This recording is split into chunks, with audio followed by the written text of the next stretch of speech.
How to fix a black screen on your computer. There are many ways, but I got the best way for this problem. So let me show you that.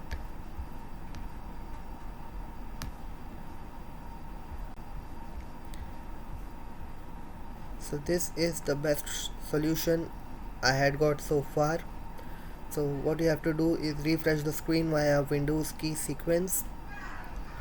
This time press the window key plus Control plus Shift plus B to force a refresh of the video display adapter.